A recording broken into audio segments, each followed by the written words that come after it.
Anupama serial से related update लेकर आ चुके हैं हम आपके बीच में। क्या अनुपमा की भविष्यवाणी जो उन्होंने रिसेंट एपिसोड में की, क्या वो जल्द ही सही साबित होने वाली है? क्या प्रेम और लड़ाई के बीच में फिर से फाइट होने वाला है?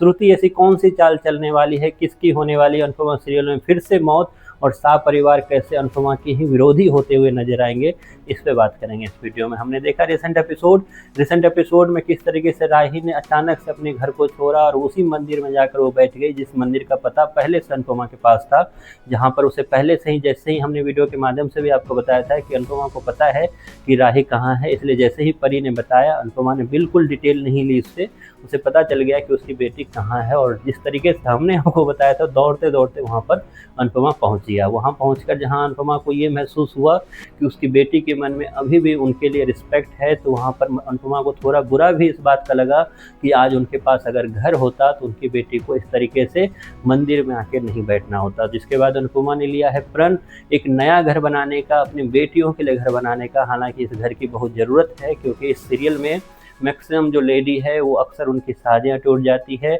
या फिर उनको घर से निकाल दिया जाता है। इस तरीके की सीरियल में हमेशा आपको न्यूज़ बनाए रखने के लिए जो है एक तरह से दिखाया जाता है लगातार। लेकिन तभी देखा हमने कि वहाँ पर किस तरीके से प्रेम पहुँचता है, और प्रेम ने फिर राही के सामने 2 बार ही हाथ जोड़ा, जिसके बाद राही जो है पिघलती हुई नजर आई और राही ने चूज किया कि वो प्रेम के साथ वापस जाएगी। हालांकि ये चीज़ें जो है अनुपमा ने समझाने की कोशिश की, घुमाकर कान पकड़वाने की कोशिश की, क्योंकि लेकिन राही को समझ में नहीं आया।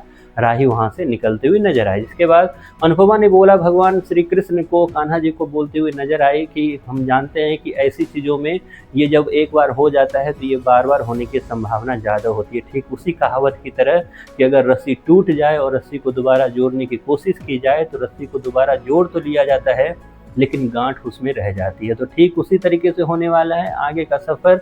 अनुपमा की भविष्यवाणी जल्द ही सही साबित होने वाली है।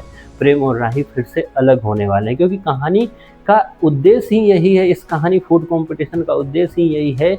इस कहानी का ये मतलब नहीं है कि फूड कंपटीशन में कौन जीता कौन हारा। आपको लेट से समझ में आया होगा कि इस कहानी का उद्देश्य है कि हर एक औरत का अपना एक घर होना चाहिए, इसलिए क्योंकि उसे अपनी इज्जत बचानी है तो वो घर उसका साथ देगा। उसको अपनी अगर आत्मसम्मान बचाना है तो वो उसका घर उसका साथ देगा, और उसको डरने की ज़रूरत अगर नहीं है क्योंकि उसको घर उसका साथ देने वाला है। तो ऐसे में ये कहानी पूरी तरीके से सोशल मैसेज देने के लिए इस बात को लेकर है कि हर लेडी के पास एक अपना घर होना चाहिए, क्योंकि वो जन्म से लेकर मौत तक जो है आधा टाइम अपने मायके में तो आधा टाइम अपने ससुराल में रहती है, उसका अपना कुछ नहीं होता। इस तरीके का जो है न्यूज़ आपको देने का काम लगातार अनुपमा के इस मेकर्स के द्वारा, अनुपमा की इस कहानी के द्वारा किया गया है। ये फूड कॉम्पिटिशन बस एक एजेंडा है जिसमें कौन जीतने वाला है ये आप भी जानते हो, ये सब जानते हैं कि आखिरकार अनुपमा सीरियल है तो अनुपमा में अनुपमा ही जीतेगी। लेकिन इसके पीछे की जो सच्चाई है, पीछे का जो एक मैसेज है, वो ये देने की कोशिश की गई है कि अगर फूड कंपटीशन जीत हासिल होती है तो अनुपमा उसी माध्यम से अपनी मेहनत की कमाई से ही एक घर लेगी, जो अनुपमा का फिर नहीं होने वाला है, क्योंकि उनके साथ फिर गलत होने वाला है। अनुपमा के साथ अगर सही हो जाएगा तो उस दिन अनुपमा सीरियल का आखिरी दिन होने वाला है, लेकिन वैसा होता नहीं, क्योंकि अनुपमा सीरियल अभी लाखों वर्ष तक आगे चलने वाला है। तो आप कितने एक्साइटेड हो इस नई कहानी के नए कॉन्सेप्ट के लिए? इसके बारे में आपकी जो भी राय है कमेंट बॉक्स में ज़रूर बताएं।